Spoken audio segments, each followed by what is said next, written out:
He thought his wealth was a shield, a golden ticket that allowed him to treat the world like his personal playground. Damon Sterling, a man whose net worth could buy small countries, sat in the most exclusive booth of New York's The Gilded Spoon, laughing as he humiliated a trembling waitress. He looked her up and down, turned to his wealthy business partners, and switched to Arabic, a language he was sure this poor, exhausted girl wouldn't understand. He called her dirt beneath his shoe, a peasant fit only to serve. He smirked, waiting for his friends to laugh. But the laughter never came, because the waitress didn't cry. She didn't run. She straightened her back, looked him dead in the eye, and responded in flawless, elegant Arabic. The color drained from Damon's face. He had just made the biggest mistake of his life, and he had no idea that this peasant held a secret that could destroy his entire empire. Sarah Jenkins checked her reflection in the stainless steel siding of the industrial coffee machine. Dark circles, purple and bruised-looking, sat heavy under her eyes. She hadn't slept more than 4 hours a night in 3 weeks.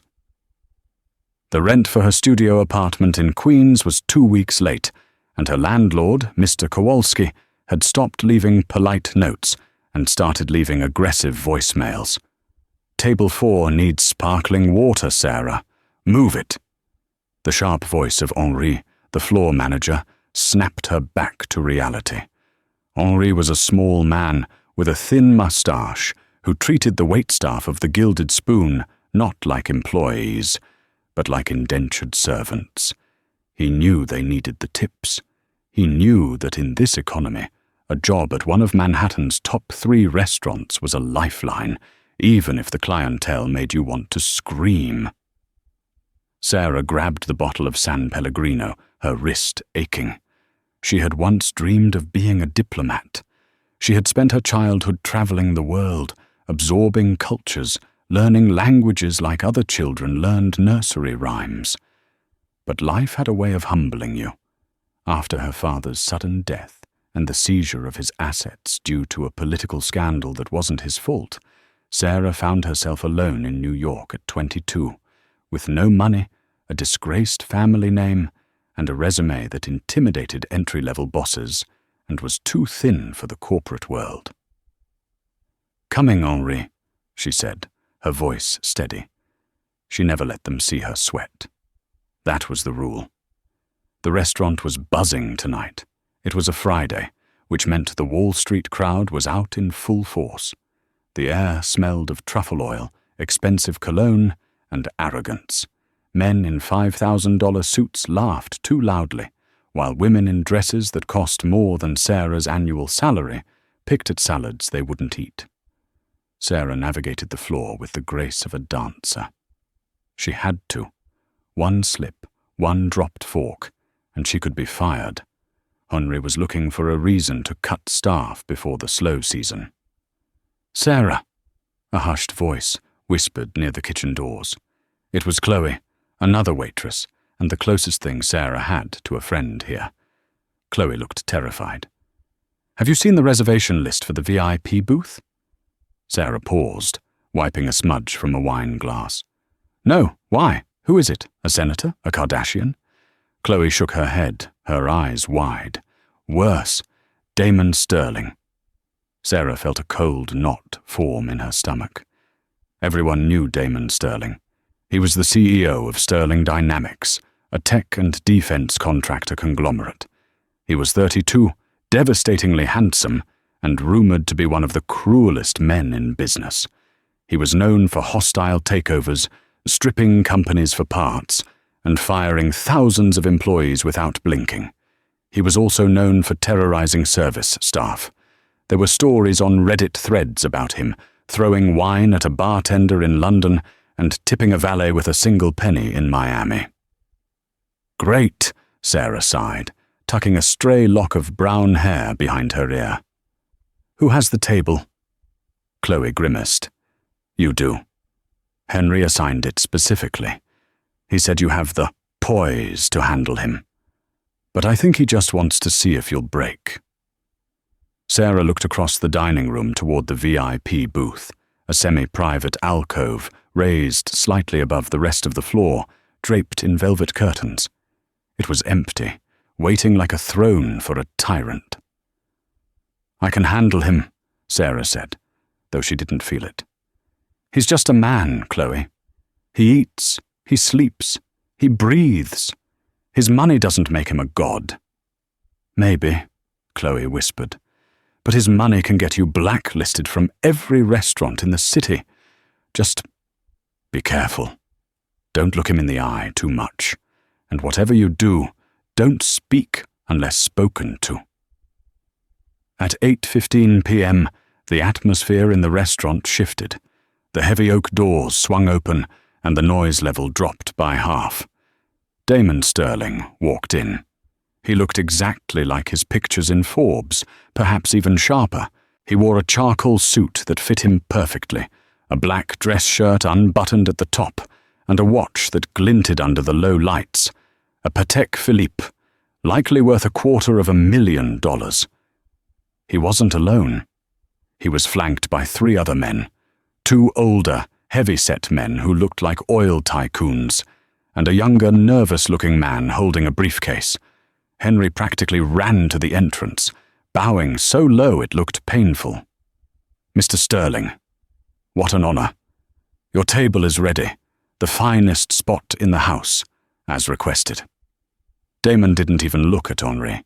He just handed his coat to the hostess without breaking his stride. "We need privacy, Henri, and bring the 82 Waitress immediately. I'm celebrating a merger." "Of course, sir. Right away." Henri snapped his fingers at Sarah, his eyes pleading and threatening at the same time. "Go." Sarah took a deep breath. She smoothed her apron. She picked up the heavy leather-bound wine list and the menus. She walked toward the VIP booth, her heart hammering against her ribs. She told herself it would be fine. She had lived in Cairo. She had lived in Paris. She had navigated diplomatic dinners with her father, where one wrong word could start a war. She could handle a spoiled billionaire. She was wrong. As Sarah approached the booth, the smell of expensive cigars and heavy musk hung in the air, even though smoking was strictly prohibited. Rules, apparently, did not apply to Damon Sterling. Damon was seated at the head of the table, leaning back, his legs sprawled out. The other men were laughing at something he had just said. "Gentlemen," Sarah said, her voice projecting a professional calm. "Welcome to the Gilded Spoon. My name is Sarah, and I'll be taking care of you this evening." Damon didn't look up. He continued scrolling on his phone. The 2 older men, introduced later as Mr. Farouk and Mr. Al-Hassan, glanced at her dismissively. "Water," Damon said, still looking at his screen. "Sparkling, no ice, and bread. Why is there no bread on this table?" "I will bring it right away, sir," Sarah said. "Don't just say it. Do it!" Damon snapped, finally looking up. His eyes were ice blue, cold and piercing. "And make sure the bread is warm. If it's cold, I'm sending it back, and I'm taking it out of your tip. Assuming you get one?" Sarah's jaw tightened, but she nodded. "Understood." For the next hour, Sarah ran a marathon. She brought the wine, the bread, warming it twice just to be sure, the appetizers, and the entrees. Nothing was ever right. The steak was too pedestrian, the soup was lukewarm, the lighting was too bright. Damon complained about everything, snapping his fingers at her whenever he wanted a refill. Sarah took it all. She needed the money. She needed to pay Mr. Kowalski tomorrow, or she'd be on the street. She shut off her pride and became a machine. "Yes, sir. No, sir. Right away, sir." By the time the main course was cleared, the table was in high spirits, mostly due to the 3 bottles of wine they had consumed. The conversation shifted to business. Sarah approached to clear the plates, moving silently. Damon leaned in toward Mr. Farouk and Mr. Al-Hassan. The younger man with the briefcase was typing furiously on a tablet. "The deal is practically done," Damon said in English, swirling his wine. "The acquisition of the Dubai port logistics firm. We're going to gut it, of course." Mr. Farouk looked concerned. "But the workers, Damon.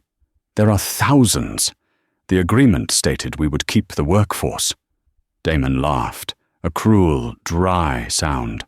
"Agreements are paper, Farouk. Once we own the controlling stake, we own the rules. We fire the local management, bring in automation, and cut the labor costs by 40%. The stock will jump 10 points overnight." Sarah froze for a microsecond as she reached for a plate. She knew that port. Her father had worked on trade deals there. It was the lifeblood of that region. Damon was talking about destroying the livelihoods of thousands of families just to boost a stock price. She caught herself and continued clearing the table. But Damon noticed the hesitation. He looked at her with a sneer. He was drunk on power and wine. He turned to Mr. Farouk and Mr. Al-Hassan, a wicked glint in his eye. He decided to switch languages, assuming the privacy of a foreign tongue would allow him to be even more candid and cruel. He spoke in Arabic. Not the formal Arabic used in news broadcasts, but a rough, street dialect he must have picked up during his business travels. "Look at her," Damon said in Arabic, gesturing lazily towards Sarah with his wine glass, "hovering like a vulture. Do you think she has any idea what we are discussing?" Mr. Al-Hassan chuckled nervously, also in Arabic. "She is just doing her job, Damon. Leave the girl alone." "Her job?" Damon scoffed in Arabic, his voice dripping with venom. "This isn't a job. This is servitude. Look at her hands. Rough. Look at her shoes. Cheap rubber. She is a peasant. Dirt beneath my shoe." Sarah's hand trembled slightly as she stacked the plates. Her heart began to pound in her ears, louder than the restaurant noise. Dirt beneath his shoe. Damon wasn't finished. He wanted to show off for his partners. He wanted to prove that he was the alpha in the room, the man who could say anything, do anything, and get away with it. He leaned closer to Sarah, smiling as if he were about to give her a compliment. But he spoke in Arabic again. "You are pathetic," he said, the guttural sounds rolling off his tongue. "You probably think you're pretty, don't you? Hoping one of us will take you home? I wouldn't let you clean my bathroom, let alone warm my bed. You are invisible. You are nothing." He laughed, and this time the other men laughed too, uneasily, but they laughed. They were wealthy men, and they followed the money. Damon was the money. Damon switched back to English, grinning at Sarah. "What's the matter, sweetheart? Cat got your tongue? Or are you just slow?" The restaurant seemed to go silent for Sarah. The clinking of silverware, the jazz music, the chatter, it all faded into a white hum. She looked at Damon. She saw the arrogance in his eyes. She saw the belief that he was untouchable. She thought about her rent. She thought about her empty bank account. She thought about the fear of being homeless. But then she thought about her father. She thought about the nights in Cairo, sitting on the balcony, reading poetry in Arabic, learning the beauty of the language, the respect it commanded. She thought about the dignity she had fought so hard to keep after losing everything. She put the stack of plates down on the serving tray stand. The clatter was loud enough to make Damon pause. She turned to him. She didn't look at the floor. She didn't look at his chin. She looked him directly in the eyes, her gaze burning with a fire that startled him. "Is there something wrong?" Damon asked, his brow furrowing. Sarah took a breath. She opened her mouth, and she didn't speak English. The silence that hung between Sarah and the billionaire was heavy, charged with a static electricity that made the hairs on Sarah's arms stand up. Damon was still grinning, his glass raised halfway to his mouth, waiting for her to retreat into submission. waiting for the confused, terrified look of a peasant who knew she was being mocked but didn't know the words. Sarah straightened her spine. The ache in her feet vanished. The fear of Mr. Kowalski and the overdue rent evaporated. In that moment, she was not Sarah the waitress. She was Sarah, the daughter of a man who had taught her that language was the only weapon you could carry across any border. She looked at Mr. Farouk, then at Mr. Al-Hassan, acknowledging them with a nod of respect that was far too regal for her uniform. Then she locked eyes with Damon. When she spoke, her voice was not the polite, subservient whisper she had used all night. It was rich, resonant, and commanded the space. And it was in perfect, classical Arabic, far more refined and educated than the street slang Damon had clumsily used. "Mr. Sterling," she began, the syllables flowing like water over stone, "you speak of dirt beneath your shoes, but you forget that the dirt is what holds the foundation of your palaces. Without the dirt, you have nowhere to stand." Damon's hand jerked. Wine sloshed over the rim of his glass, staining the white tablecloth blood red. His smile didn't just fade, it shattered. His eyes widened, pupils contracting, as his brain struggled to process the impossibility of the moment. Sarah didn't stop. She turned her gaze to Mr. Farouk, whose jaw had literally dropped. "And regarding the Dubai acquisition, sir," she continued in Arabic, her tone shifting to one of professional concern, the kind a diplomat uses to avert a crisis. "Mr. Sterling believes that agreements are merely paper. He intends to fire the management and replace the local workers with automation to inflate the stock price. He calls it gutting the company. I believe the term he used was that he would strip it for parts. I thought you should know the true nature of his handshake before you sign anything." The silence that followed was absolute. It wasn't just the table. The tables nearby, sensing the sudden shift in energy, had quieted down. Damon looked like he had been struck by lightning. His face turned a shade of pale that made his expensive tan look sickly. He opened his mouth, but no sound came out. He was a man who controlled billions of dollars, a man who moved markets with a tweet. But in this specific second, he was powerless. He had been stripped naked in front of the very people he needed to impress. Mr. Al-Hassan was the first to react. He looked at Damon, his expression shifting from amusement to cold, hard scrutiny. "Damon," he said in English, his voice devoid of the warmth it held minutes ago, "is this true? Is this what you said?" Damon scrambled. The arrogance evaporated, replaced by a frantic, sweaty desperation. No, of course not. She's lying. She's crazy." He pointed a shaking finger at Sarah. "She doesn't know what she's talking about. She probably used Google Translate or something." Sarah smiled, a sad, knowing smile. She switched back to English, her diction crisp and clear. "Google Translate cannot teach dialect, Mr. Sterling, and it certainly cannot teach the manners you so clearly lack. I lived in Cairo for 6 years. My father was the attaché to the consulate.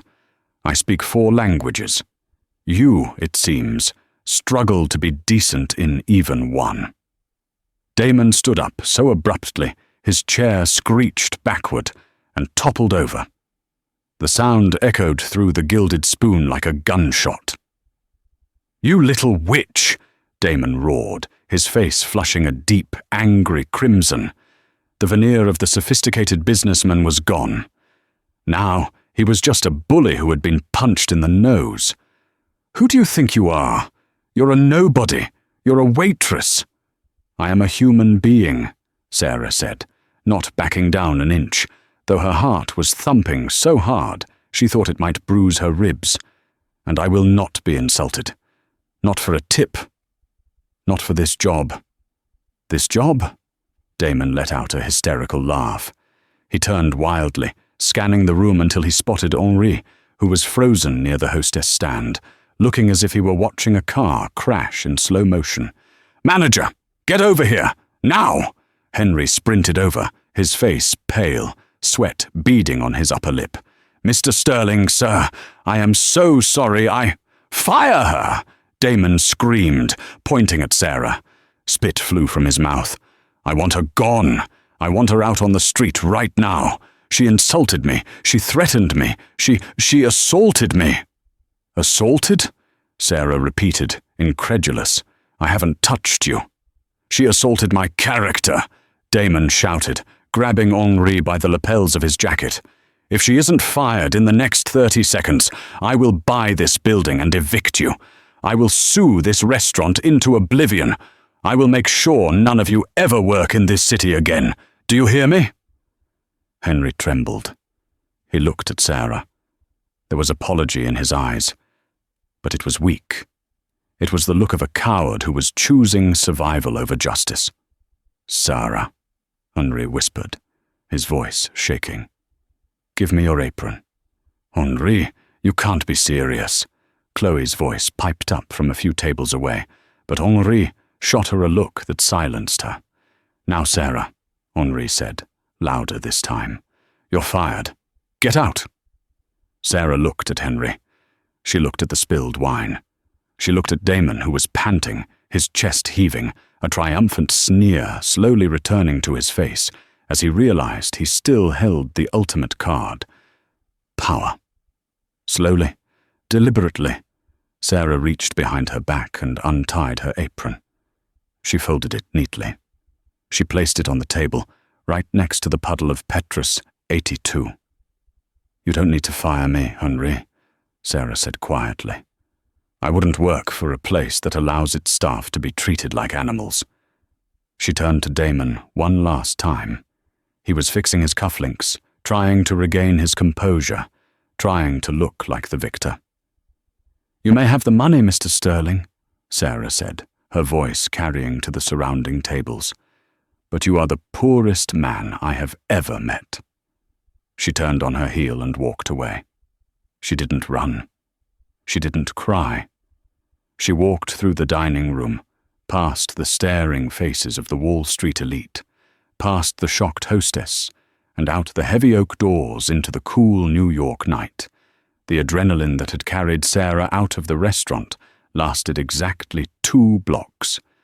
As she turned the corner onto Fifth Avenue, the rage and the righteous indignation suddenly crashed, replaced by the crushing weight of reality. Her knees buckled, and she had to lean against the cold stone facade of a bank to keep from falling. She was fired. The thought hit her like a physical blow. She was fired. No paycheck on Friday. No tips tonight. She had exactly $42 in her bank account and $12 in her pocket. Mr. Kowalski was going to evict her. She had nowhere to go. "Stupid," she whispered to herself, pressing her forehead against the rough stone. "Stupid, stupid pride." Why couldn't she have just stayed silent? Why did she have to speak up? She could have just taken the insults, taken the abuse, and taken the money. That's what people did to survive, wasn't it? They swallowed their pride.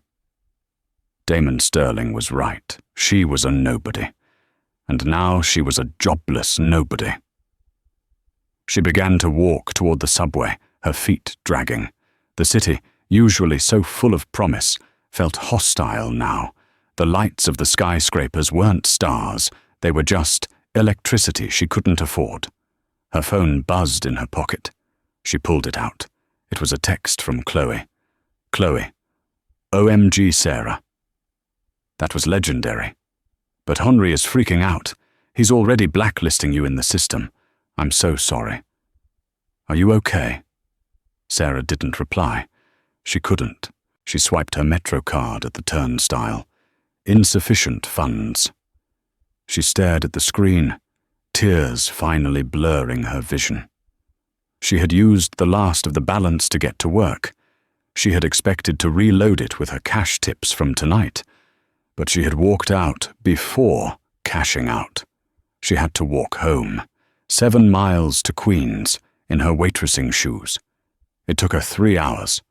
By the time she reached her building, her blisters had blisters. The neighborhood was quiet, the street lights flickering. She climbed the 4 flights of stairs to her apartment, praying that her key would still work, that Mr. Kowalski hadn't changed the locks yet. The key turned. She pushed the door open. Relief washed over her, followed immediately by dread. A red envelope was taped to the inside of the door. Final notice, it read in bold black letters. Payment due in 24 hours or eviction proceedings begin. Sarah slid down the door until she hit the floor. She hugged her knees to her chest. She was 22 years old, educated, trilingual, and hard-working, and she was completely broken. She sat there for a long time, staring at the peeling paint on the opposite wall. Her stomach growled. She hadn't eaten since before her shift started at 4 p.m. She closed her eyes and replayed the scene in the restaurant. The look on Damon's face. The shock of the partners. Wait. The partners! Sarah's eyes snapped open. The adrenaline sparked again, just a flicker. She remembered what she had said. She remembered what Damon had said. The Dubai port deal, the layoffs, the deception. Damon Sterling hadn't just been insulting her. He had been bragging about fraud. He had explicitly told his partners one thing while planning to do the exact opposite. That wasn't just unethical. Depending on the contracts involved, it could be a massive breach of trust. Perhaps even illegal if he had filed false intent documents. But who would believe her? She was a fired waitress. He was a billionaire. It was her word against his, and his word was backed by an army of lawyers. She stood up and walked to her tiny kitchenette. She poured herself a glass of tap water. As she drank, her mind raced. Damon had been terrified. That was the key. He hadn't just been angry that she spoke back. He had been scared. He had scrambled to deny it. She's lying. She's crazy. Why panic if it didn't matter? Sarah walked over to her small desk, where her old, battered laptop sat. She opened it and waited for the slow start-up screen. She connected to the neighbor's unsecured Wi-Fi she sometimes borrowed. She typed, "Sterling Dynamics Dubai Port Deal," into the search bar. Hundreds of articles popped up. It was big news. Sterling Dynamics poised to acquire majority stake in Al Fayed Logistics. Deal hailed as a partnership for growth. Damon Sterling promises seamless integration and job security for the region. There was a video clip of Damon from a press conference 2 days ago. Sarah clicked play. Damon stood at a podium, looking charismatic and trustworthy. "We are not just buying a company," he told the reporters. "We are investing in people. I have given my personal word to the board of Al Fayed Logistics that we will protect the workforce. This is about building the future together." Sarah paused the video. Her heart was racing again. "He lied," she whispered. "He lied on camera. He lied to the shareholders. And tonight, he admitted it." But proof? She had no recording. She had no documents. She had nothing but her memory of a conversation in a dialect most Americans didn't speak. She slumped back in her chair. It was hopeless. Even if she told someone, who would listen? The newspapers. They wouldn't run a story based on hearsay from a disgruntled ex-employee. She was about to close the laptop when her phone rang. It was an unknown number. Sarah stared at it. It was 1:15 a.m. Who would be calling her? She picked it up hesitantly. "Hello? Is this Sarah Jenkins?" A male voice. Deep, accented, but polite. "Yes, who is this?" "My name is Omar," the voice said. "I am the personal assistant to Mr. Farouk Al Fayed." Sarah stopped breathing. Mr. Farouk, the older man at the table. The man who had looked horrified when Sarah translated Damon's words. "Mr. Al Fayed would like to speak with you," Omar continued. Tonight. Immediately. I'm at home in Queens, Sarah stammered. A car is outside your building, Miss Jenkins, Omar said. A black Mercedes. Please come down. It is a matter of utmost urgency. Mr. Al-Fayed believes you may be the only person who can save his family's legacy. Sarah walked to her window and pulled back the cheap curtain. Down on the street, amidst the beat-up Hondas and overflowing trash cans, sat a sleek, black limousine, its engine idling softly. Sarah looked at the eviction notice on her door. Then she looked at the car. She had lost her job. She was about to lose her home. She had nothing left to lose. "I'm coming down," she said. The interior of the Mercedes was a world away from the gritty pavement of Queens. The seats were made of cream-colored leather that smelled of vanilla and new money. The windows were tinted so heavily that the passing streetlights were nothing more than dim, orange streaks. Sarah sat stiffly in the back, her hands folded in her lap to hide their trembling. Omar, the assistant, sat in the front passenger seat, silent as a grave. The driver navigated the potholes of the Long Island Expressway with a smoothness that defied physics. As the car crossed the Queensboro Bridge, the skyline of Manhattan rose up like a fortress of glass and steel. Somewhere in one of those towers, Damon Sterling was likely sleeping soundly, confident that he had crushed another insect. "Where are we going?"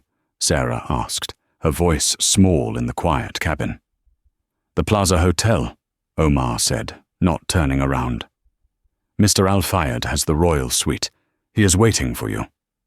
20 minutes later, Sarah was being escorted through the gold-leafed lobby of the plaza.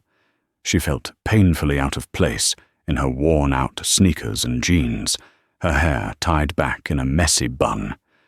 The night staff looked at her with suspicion, but one nod from Omar, and they melted away.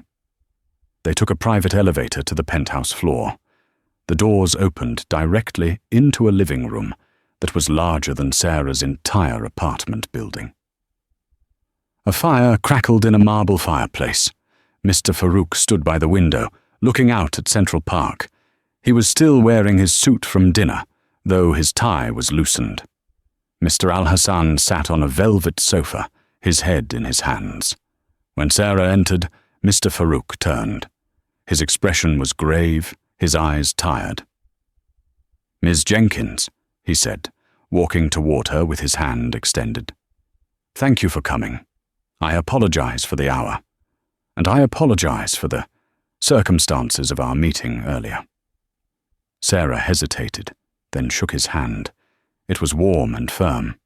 "Mr. Al-Fayed, I admit I'm confused. An hour ago I was fired because of you. Now I'm in your penthouse. You were fired because Damon Sterling is a petulant child with too much power," Farouk corrected gently. "And you are here because you heard something that could save my family from ruin." He gestured for her to sit. Omar poured tea from a silver pot. "Please," Farouk said, sitting opposite her. "I need you to be precise. At the restaurant, you said Damon planned to strip the company for parts. You said he planned to fire the workforce. Did he use those exact words?" Sarah took a sip of the tea. It was Earl Grey, hot and calming. She closed her eyes, transporting herself back to the noise and clatter of the gilded spoon. She replayed the sounds, filtering out the jazz music and the clinking forks, focusing on Damon's voice. He was speaking in a dialect common to the Gulf, but with an American accent, Sarah began, her diplomat's training kicking in. He said, "Agreements are paper. Once we own the controlling stake, we own the rules." Mr. Al-Hassan looked up, his face pale. Sarah continued. He said, "We fire the local management, bring in automation, and cut the labor costs by 40%.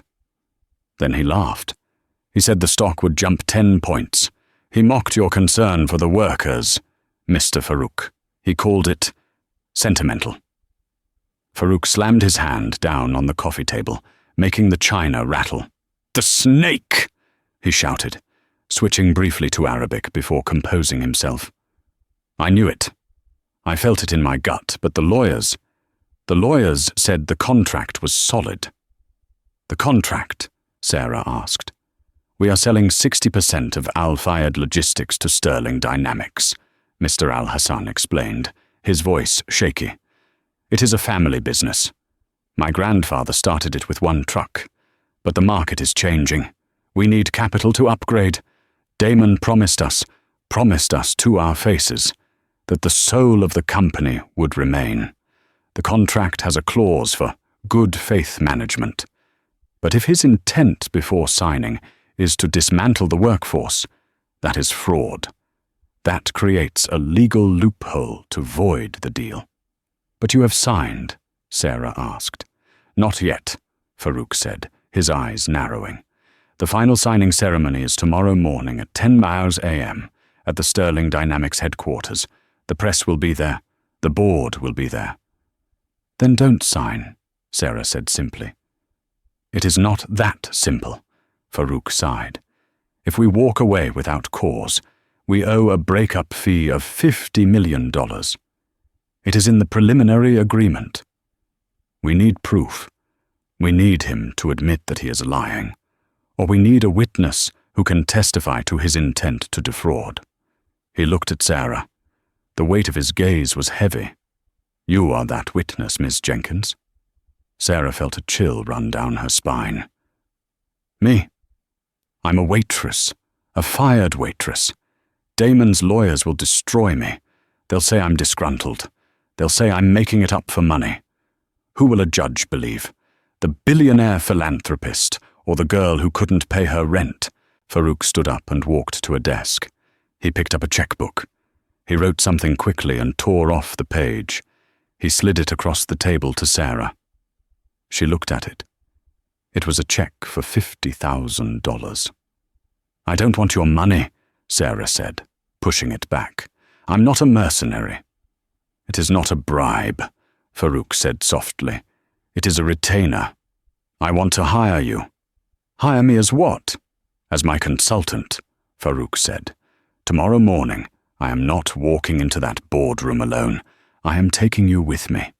Sarah laughed, a short, disbelief-filled sound. "You want me to walk into Sterling Dynamics?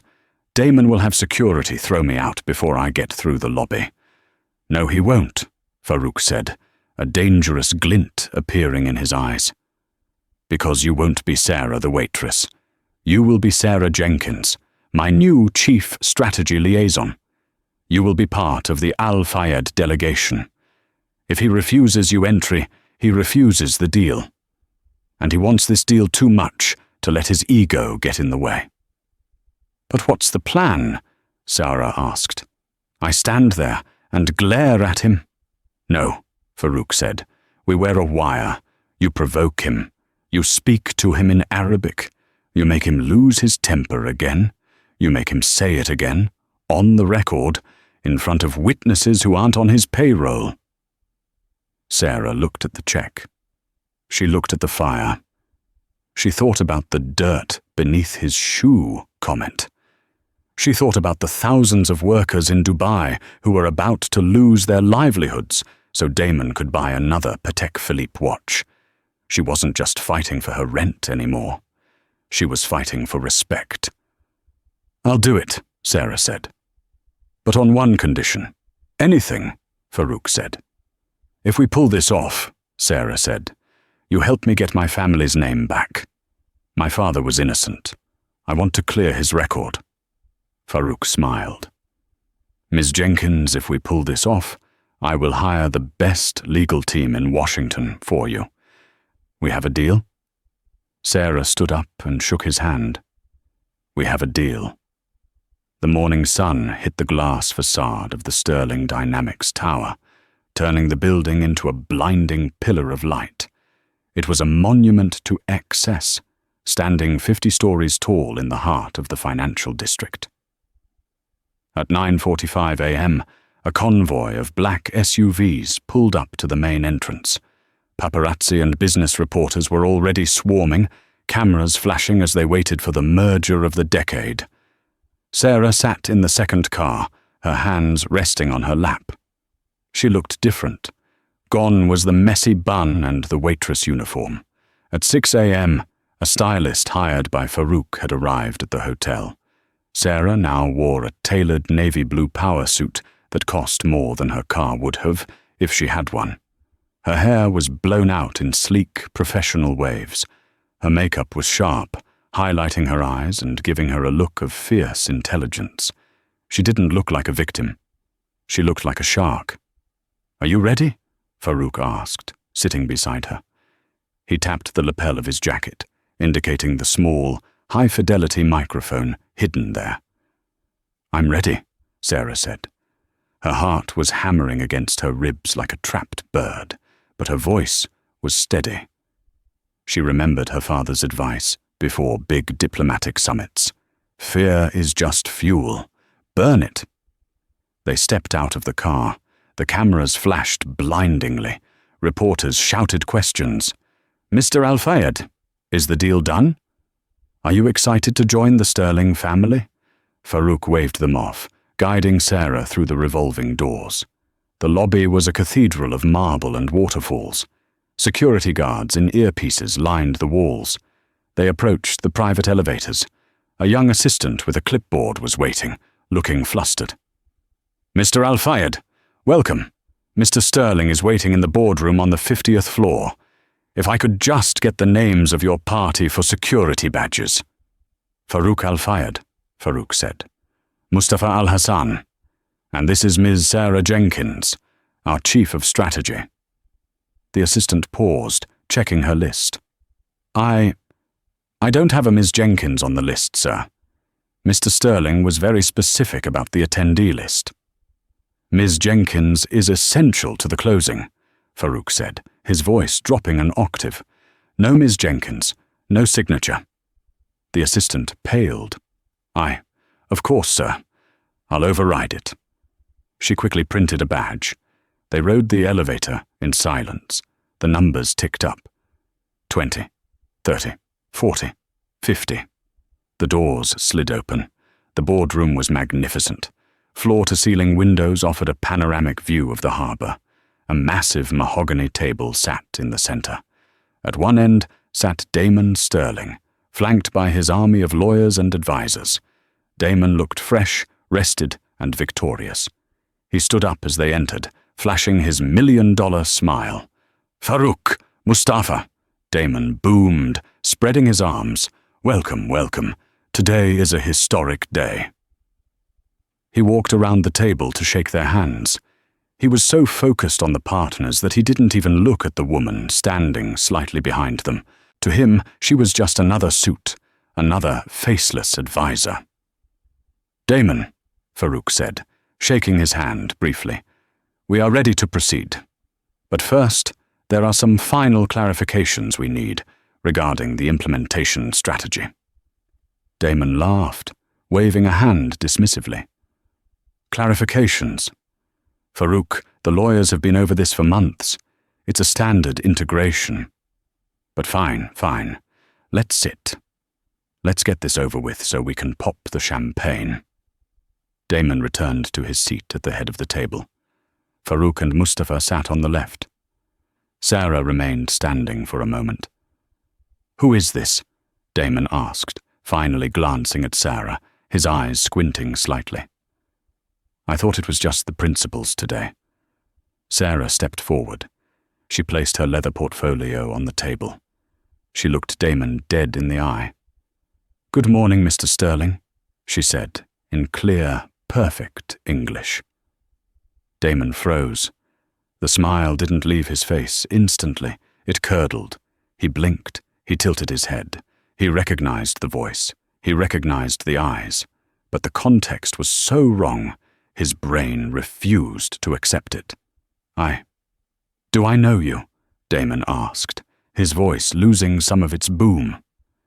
"We met last night," Sarah said, pulling out a chair and sitting down with deliberate slowness. At the Gilded Spoon. I believe you ordered the Waitress 82. The room went dead silent. The lawyers looked back and forth between Damon and Sarah. Damon's face went white, then red. He stood up, his chair scraping loudly. "You," he whispered. Then he looked at Farouk, his shock turning to fury. "Is this a joke? Farouk, why is the help sitting at my negotiation table?" "Ms. Jenkins is not the help," Farouk said calmly. "She is my advisor. She is here to ensure that the translation of our agreement is accurate." "She's a waitress," Damon shouted, pointing a finger at her. "Security, get in here." Two large guards stepped forward from the corners of the room. "If you remove her," Farouk said, his voice cutting through the air like a whip, "we walk out. The deal is dead. And I will hold a press conference in your lobby explaining exactly why." Damon hesitated. He looked at the guards. He looked at the clock. The press was waiting downstairs. The stock was already trading up in anticipation. If the deal fell through now, Sterling Dynamics stock would crash. He was leveraged to the hilt for this acquisition. He needed this. He waved the guards back. He sat down slowly, his eyes fixed on Sarah with pure hatred. "Fine," Damon hissed. "Play your games." But she doesn't speak. She sits there and shuts up. "Actually," Sarah said, opening her portfolio, "I have a few questions regarding the labor force retention clauses." Damon let out a sharp, incredulous breath. "You have questions? You?" "Yes," Sarah said. She switched seamlessly to Arabic. "You see, Mr. Sterling, my client is concerned about your comments last night regarding the gutting of the company." Damon flinched. The Arabic was a trigger. It reminded him of his vulnerability. "Speak English," Damon snapped. "We are in America." "As you wish," Sarah said. "Mr. Sterling, Clause 14b states that Sterling Dynamics will make every reasonable effort to maintain current staffing levels for a period of 24 months. Is that correct?" "Yes. It's standard boilerplate," Damon grunted, checking his watch. "Last night," Sarah continued, her voice raising slightly to ensure the microphone on Farouk's lapel caught every word, "you told your associates that this clause was paper. You stated your intention to fire the management immediately and automate the port. You said the workers were peasants and that you would strip the company for parts." The lawyers on Damon's side stiffened. One of them leaned in and whispered urgently to Damon. Damon's eyes darted around the room. He realized he was being cornered, but his arrogance was his fatal flaw. He couldn't believe that a waitress could outsmart him. He thought he could bully his way out.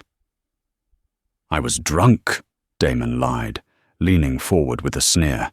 "It was locker room talk. It means nothing. The contract is what matters." "So you intend to honor the contract?" Sarah pressed. "You intend to keep the workers?" "I intend to make money," Damon snapped. "That's my job, and if I have to trim some fat to do it, I will." "Trimming fat is different from gutting a company," Farouk interjected. "Damon, look me in the eye. Do you promise, on your honor, that no mass layoffs are planned for the first year?" Damon slammed his fist on the table. "My honor? You question my honor because of what this servant told you?" He looked at Sarah, his face twisted with disdain. "You think you're smart, don't you?" Damon spat. "You think because you speak a few languages you belong in this room. You're nothing. You're a tray carrier, a minimum wage nobody." Sarah didn't flinch. "Answer the question, Mr. Sterling. Are the layoffs planned?" Damon lost it. The pressure, the lack of sleep, the insult of having a waitress interrogate him. It broke his composure. "Yes," Damon shouted. "Yes, they're planned. Of course they're planned. Do you think I'm buying a dinosaur of a company to keep it running like a charity? I'm going to fire every single one of those incompetent managers the day the ink is dry. I'm going to automate the whole damn thing and double the profit margin. And there is nothing you can do about it, because once that signature is on the page, I own it." The silence that followed was deafening. Damon stood there, breathing heavy, his chest heaving. He looked around the room. His lawyers had their heads in their hands. Sarah slowly closed her portfolio. She looked at Farouk. Farouk reached up and adjusted his lapel. "Thank you, Damon. That was very clear." "What?" Damon frowned. "What are you doing?" Farouk pulled a small black device from his pocket, a recorder that had been synced to the wire. He pressed a button. Damon's voice filled the room, tinny but unmistakable. "I'm going to fire every single one of those incompetent managers the day the ink is dry. I'm going to automate the whole damn thing." Damon's face went the color of ash. He slumped back into his chair. This is illegal," Damon stammered. "You can't record me. This is entrapment." "Actually," Sarah said, standing up, "New York is a one-party consent state. As long as one person in the conversation consents to the recording, it is perfectly legal. And Mr. Al-Fayed consented." Sarah walked to the head of the table. She looked down at the billionaire who had called her dirt. "It seems, Mr. Sterling," she said quietly, "that the peasants have decided to take back the playground." Farouk stood up. "The deal is off, Damon. And per the bad faith clause in the preliminary agreement, which my lawyers are filing a motion on right now, we will be suing you for the breach, and we will be releasing this recording to the press and to your board of directors." Damon looked at them, his mouth opening and closing like a fish on dry land. His empire was cracking. His stock was about to tank. His reputation was about to be incinerated. "You can't do this," he whispered. "It's already done," Sarah said. She turned to Farouk. "Shall we go, sir? I believe there is a better place to get lunch, perhaps somewhere with bread that is actually warm." Farouk laughed, a genuine, hearty laugh. "Lead the way, Sarah." They walked out of the boardroom, leaving Damon Sterling sitting alone at his massive table, surrounded by silence and the impending ruins of his own arrogance. The elevator ride down from the 50th floor was silent, but it was the silence of victory, not tension. As the doors opened to the lobby, the chaos that awaited them was unlike anything Sarah had ever seen. News of the failed talks had already leaked, likely from a nervous board member who had been watching the live feed of the meeting. The reporters were practically climbing over each other. When Farouk Al-Fayed stepped out, he didn't run. He walked to the nearest bank of microphones, Sarah standing stoically at his right hand. "Mr. Al-Fayed," a reporter from CNBC shouted, "is it true the deal is off? What happened?" Farouk adjusted the microphone. "The deal is terminated," he announced, his voice booming through the lobby. "Sterling Dynamics, under the leadership of Damon Sterling, has demonstrated a fundamental lack of integrity. We have evidence of bad faith negotiations, fraud, and intent to deceive shareholders. My legal team is filing the necessary briefs as we speak." "Fraud?" another reporter gasped. "What kind of evidence?" Farouk smiled and looked at Sarah. "My associate, Ms. Jenkins, will be distributing a press release shortly. It contains a transcript of a recording made legally in the boardroom this morning. I suggest you all read it carefully. It details Mr. Sterling's true feelings about his workforce and his investors." The flashbulbs erupted like a supernova. Sarah felt a strange sense of calm. She wasn't just a witness anymore. She was the architect of justice. By the time they reached the Mercedes, the stock ticker on the giant screen in Times Square showed Sterling Dynamics, SDY, plummeting.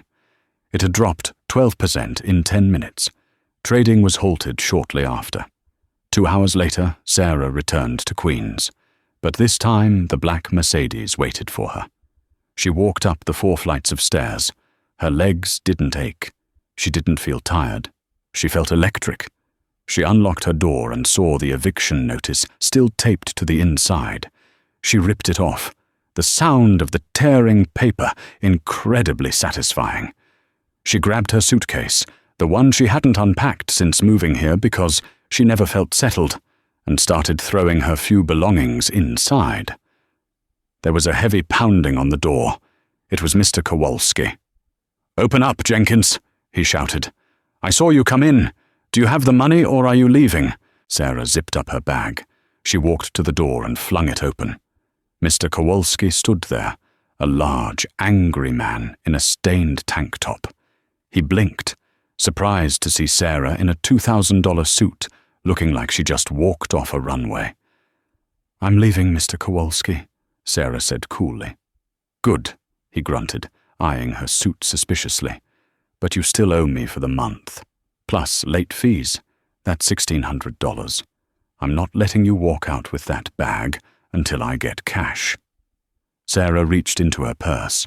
She pulled out the envelope Farouk had given her earlier, an advance on her first month's salary as his official consultant. She pulled out a stack of $100 bills. She counted out 16, then she added 4 more. "Here is 2,000, she said, slapping the bills into his calloused hand. "Keep the change. Consider it a tip for the excellent hospitality." She walked past him, her suitcase wheels clicking rhythmically on the hallway floor. Mr. Kowalski stood there, mouth agape, holding the cash as she descended the stairs, never looking back. The gala at the Metropolitan Museum of Art was the event of the season. The theme was Global Unity, celebrating international trade and cultural exchange. Sarah Jenkins stood by the Temple of Denda, holding a glass of sparkling water. She wore a gown of emerald silk that matched her eyes. She wasn't serving the drinks tonight. She was the guest of honor. "Ms. Jenkins," a voice came from behind her. She turned to see a man she recognized from the news, though he looked very different now. It was the younger lawyer who had been with Damon Sterling that fateful night. "It's good to see you," he said, looking humble. "I just wanted to say, congratulations. The Al Fayed expansion into Europe is all anyone talks about on Wall Street. You've done incredible work as their Director of International Relations." "Thank you," Sarah said politely. "How is Mr. Sterling?" The lawyer grimaced. "Not good. The board voted him out 3 days after the recording leaked. The SEC investigation is still ongoing regarding the false intent filings. He's currently selling his Hamptons estate to pay legal fees. He's a pariah." "Karma has a way of balancing the books," Sarah said softly. "Indeed," the lawyer nodded. "By the way, I saw the news about your father, the posthumous pardon and the restoration of his pension. That was impressive legal work." Sarah smiled, and this time it reached her eyes. That was the real victory. With Farouk's resources and her own determination, she had unearthed the documents that proved her father had been a scapegoat for a corrupt senator. His name was clear. The Jenkins legacy was restored. It wasn't just legal work, Sarah said. It was the truth. It just needed to be translated into a language people couldn't ignore. Just then, Farouk Al-Fayed approached, looking dapper in a tuxedo. "Sarah," he said warmly, "the ambassador of Morocco is asking for you. He needs someone who understands the nuances of the new trade agreement, and apparently his translator is stuck in traffic." Sarah set her glass down on a passing tray, flashing a kind smile at the waiter who carried it, remembering exactly how heavy that tray felt. "Don't worry," Sarah said to Farouk, smoothing her dress. "I speak the language." She walked into the crowd, head held high, no longer invisible, no longer silent. She was Sarah Jenkins, and she had proven to the world that dignity is the one currency that never devalues. What a journey. Sarah's story is a powerful reminder that we should never judge someone by their current circumstances. Damon Sterling thought his money made him untouchable, and he thought Sarah's uniform made her invisible. He learned the hard way that true power isn't about what you own. It's about what you know and how you treat people. Sarah turned her greatest struggle into her greatest victory, using the very skills she was mocked for to topple a giant and restore her family's honor. It just goes to show, be careful who you step on, because they might just be the person who holds the keys to your future. If you enjoyed this story of justice and redemption, please smash that like button. It really helps the channel grow. Have you ever been underestimated by someone in power? Let me know in the comments below. I'd love to hear your story. And don't forget to subscribe and hit the bell icon so you never miss another dramatic tale. Thanks for watching.